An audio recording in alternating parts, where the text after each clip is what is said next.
ini. Kalau kita sering bertanya, loh ini saya ini punya banyak kelebihan, tapi kenapa kok hidupnya belangsakan terus? Itu pasti ada masalah dengan orang tua.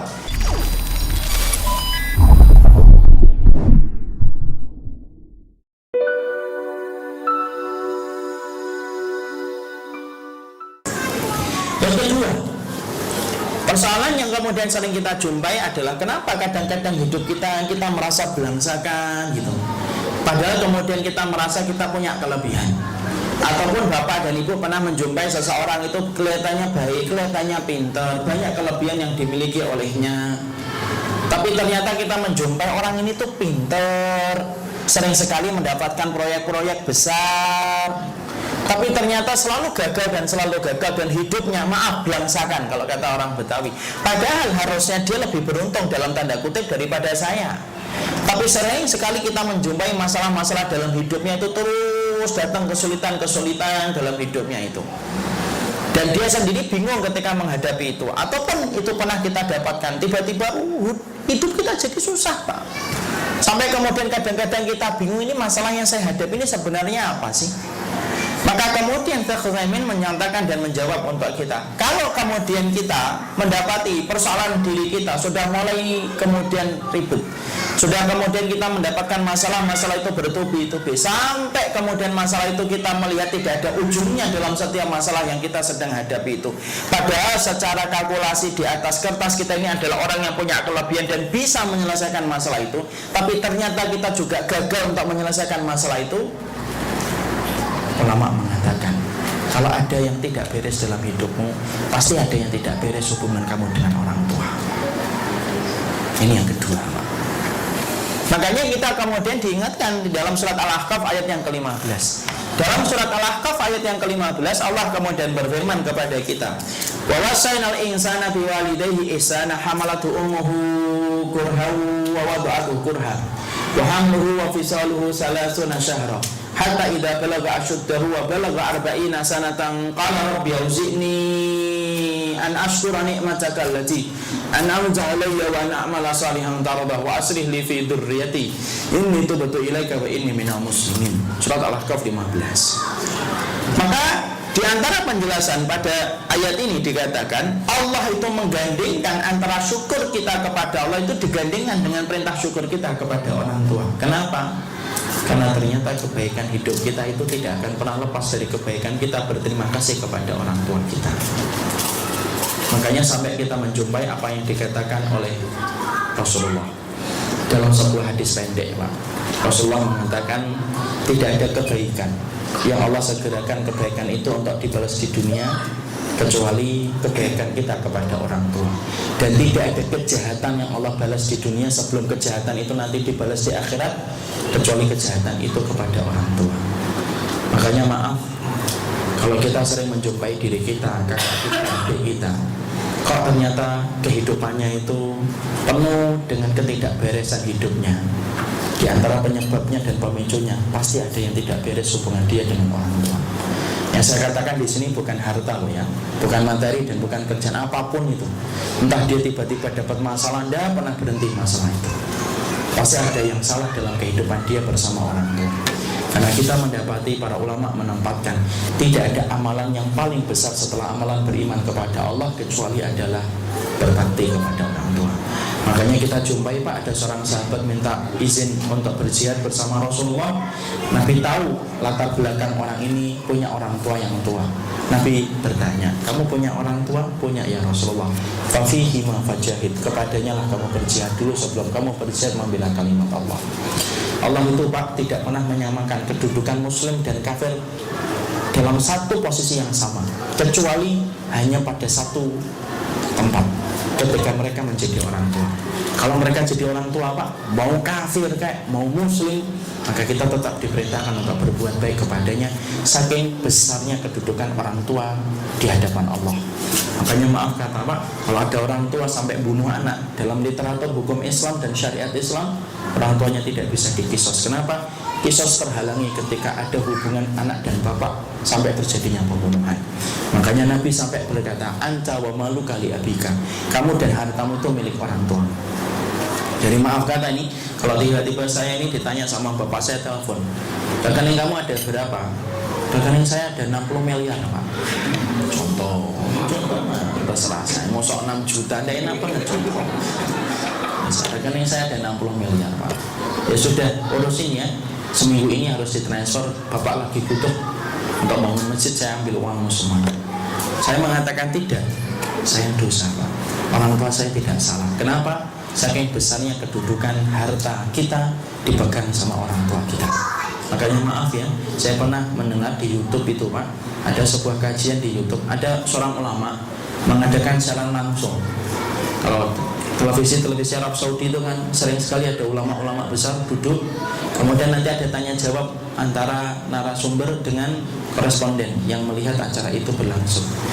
Kemudian ketika dibuka tanya jawab Pak, ada salah satu pertanyaan di ujung telepon dibuka sama pembawa acaranya. Kemudian dipersilakan untuk bertanya. Dia bertanya, "Iya Syekh, orang tua saya itu numpang sama saya." Baru ngomong itu Pak, langsung diputus sama syekhnya. "Aid as-soal, tolong ulangi lagi dong pertanyaan kamu apa tadi?" "Begini Syekh, orang tua saya itu numpang sama saya." Kemudian saya mutus lagi. "Ulangi lagi pertanyaannya, yang benar pertanyaannya." "Orang tua saya numpang sama saya." Ulangi lagi pertanyaannya. Sampai korespondennya itu sedikit kesal dan berkata, "Ya Syekhana, sahmini an wasil soal, tolong izinkan saya menyelesaikan pertanyaannya dulu." Kemudian syekhnya marah Pak. Dijawab sama syekhnya langsung, La, akhta fi soal. Enggak, saya enggak akan izin kamu izin untuk melanjutkan persoalan pertanyaan kamu. Kamu salah pertanyaannya.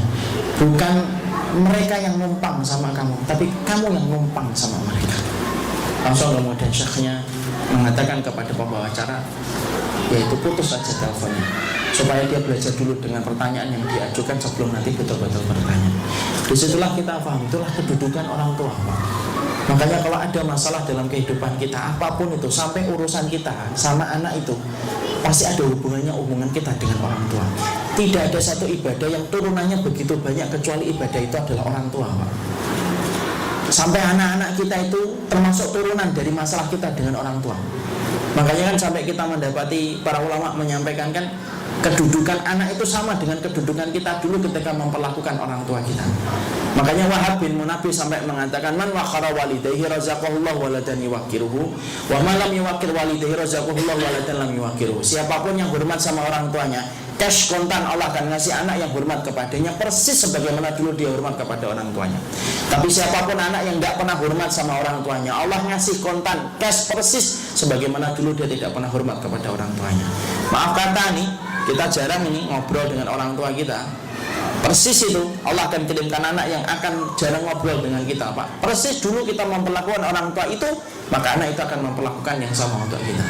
Maaf nih kalau kita bakhil sama orang tua, ada apa-apa kita mikir gitu, dan lebih mengedepankan dan mendahulukan istri kita atau suami kita atau istri kita atau keluarga kita daripada orang tua, Allah akan kirimkan persis Pak semacam itu Pak. Karena Rasulullah sudah bersabda dalam hadis riwayat Muslim, tidak ada kebaikan yang Allah segerakan di dunia kecuali kebaikan sama orang tua. Tidak ada kejahatan yang Allah segerakan di dunia kecuali kejahatan itu disegerakan adabnya di dunia sebelum di akhirat kejahatan kepada orang tua.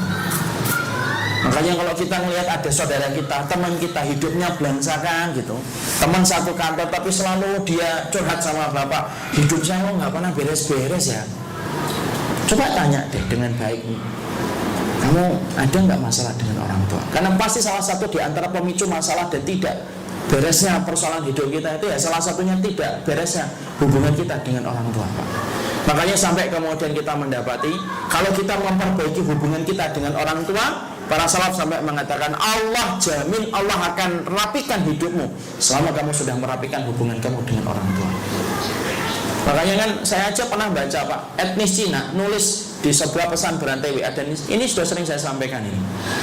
Orang Cina Pak, komunitas Cina ini non muslim itu nulis, saya perhatikan teman-teman saya, komunitas saya ini yang sukses dalam bisnisnya itu saya perhatikan satu persatu.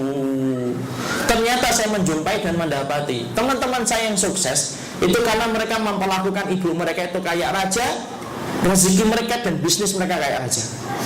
Tapi kalau saya jumpai ada teman saya terlilit utang, terlilit masalah perempuan, masuk penjara, kalah judi, dan semua masalah-masalah kriminal dan pidana yang dihadapi. Tidak selesai-selesai itu. Saya perhatikan ini teman-teman saya, kenapa ya?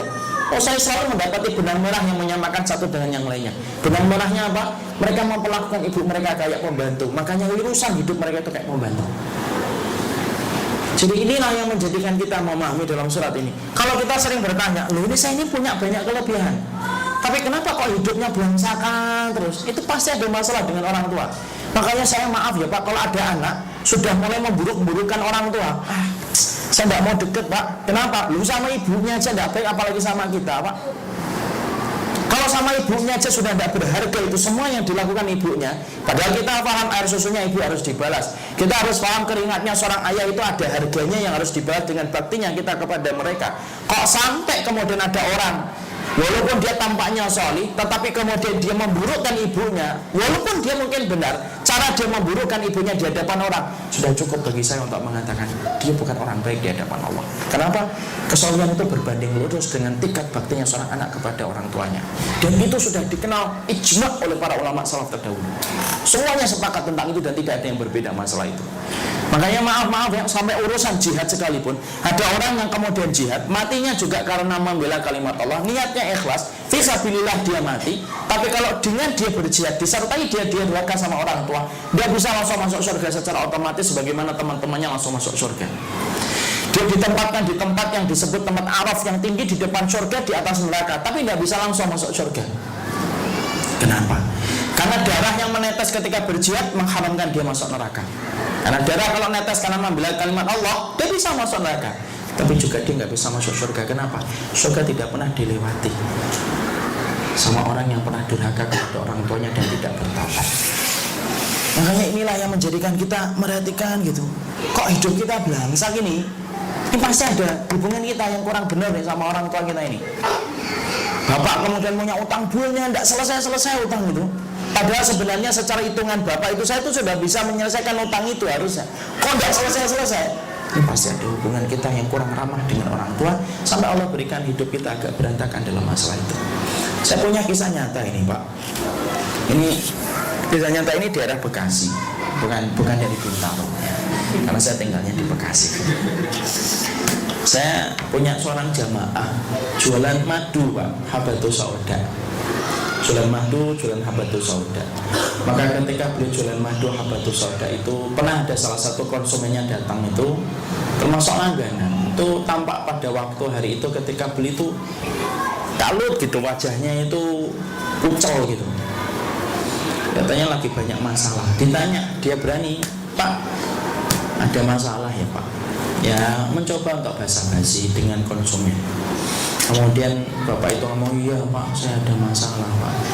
Apa Pak? Allah memberikan berkah pertemuan mereka itu ngalir aja mereka ngobrol itu. Iya Pak, saya punya anak itu satu semata wayang, susah betul didiknya itu Pak. Masya Allah, anak saya itu candu dengan game online Pak, yang sampai menjadikan dia itu pindah dari satu warnet ke warnet yang lainnya. Ini terjadi 4 tahun 5 tahun lalu Pak, ketika masih ada permainan game online di warnet itu, Ragnarok apa itu yang kemudian orang itu di warnet kalau main. Kalau sekarang kan sudah di game, di handphone. Anak saya itu sering tidur di warnet itu. Istri saya sudah kewalahan itu, setiap malam tuh nyari anak saya di mana ini warnet ini, dan sering bertengkar kalau nyeret anak saya untuk pulang. Kenapa? Yang namanya ibu kan tidak bisa tegas. Akhirnya saya Pak pulang-pulang dari kantor kadang-kadang pengen istirahat gitu, suasana rumah sudah tegang. Kenapa? Saya harus cari anak saya, harus maksa anak saya pulang. Kadang-kadang akhirnya saya capek, letih, akhirnya setiap masalah-masalah dikit pun akhirnya jadi besar. Kemudian sang penjual ini Pak, murid saya di Bekasi Timur, itu beliau ngomong gini, maaf nih Pak, saya boleh nanya nggak Pak? Saya boleh. Masih punya orang tua nggak Pak? Masih. Lengkap Pak? Lengkap. Ada masalah nggak sama orang tuanya? Nggak disangka Pak jawabannya ternyata iya, saya punya masalah dengan orang tua. Saya bertengkar sama bapak saya terhadap satu persoalan yang saya anggap prinsip. 4 tahun saya tidak bicara, dan itu berakibat pula saya tidak bisa, akhirnya renggang pula hubungan saya dengan ibu saya, karena ibu saya menurut saya memihak kepada bapak. Terus kemudian penjual ini berkata, lah Pak, yang namanya anak itu Pak, berapapun kita melakukan kebaikan itu tetap akan dianggap anak oleh orang tua Pak. Dan orang tua ketika memandang kita anak itu ya karena wajar lah, mereka itu orang tua Pak. Gini aja Pak, kalau Bapak mau selesai biarin anaknya aja itu, biarin anaknya di situ nyari di warnet. Coba Bapak perbaiki saja hubungan Bapak dengan orang tua, nanti Allah akan memperbaiki hubungan anak sama Bapak. Itulah yang saya dapatkan dari ustadz saya. Memang saya sudah pernah ngajar masalah ini lama, sama di tempat beliau di masjidnya beliau. Coba Pak, akhirnya Bapak itu qadarullah, itu mungkin berkah ya. Penjual itu mungkin orangnya solih betul, nggak marah gitu, diberitahu kayak gitu tuh langsung dia angguk-angguk kepala gitu ya Pak. Iya, coba aja Pak, daripada Bapak nggak pernah nyoba. Nggak ada salahnya kan mencoba. Minta maaf aja Pak, namanya anak itu nggak usah lah kita nggak prinsip sudah lah Pak. Selama Bapak tidak disuruh pada kekafiran mah Bapak terima aja.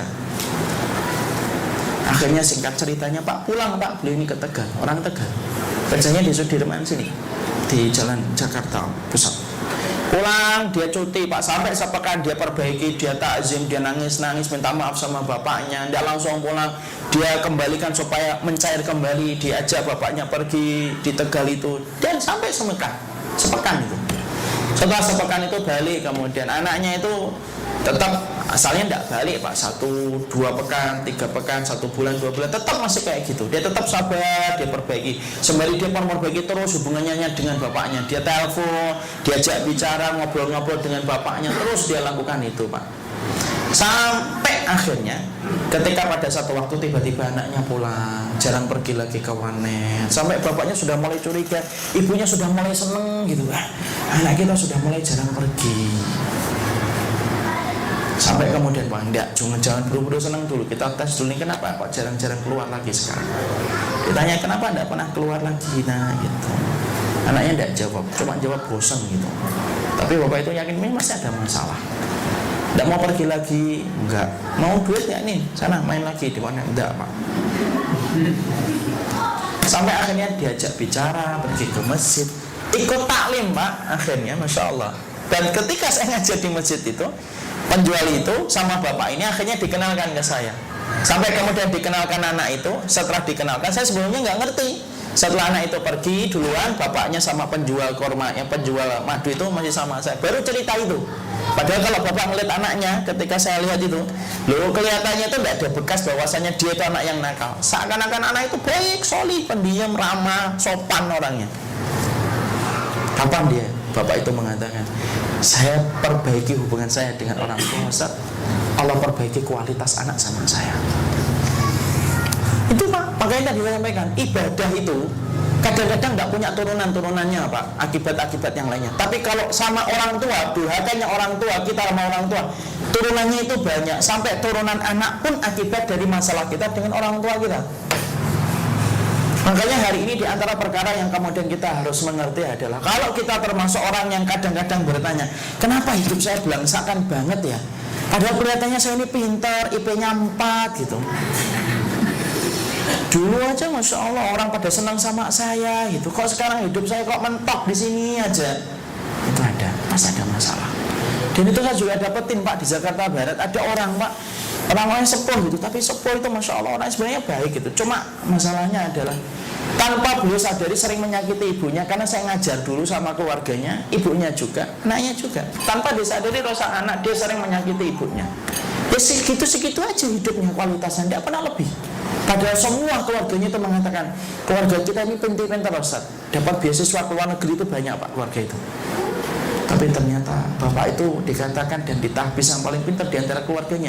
Tapi sampai situ aja tahapannya, tidak lebih daripada itu. Salah satunya karena kurangnya dia berbakti kepada orang tua.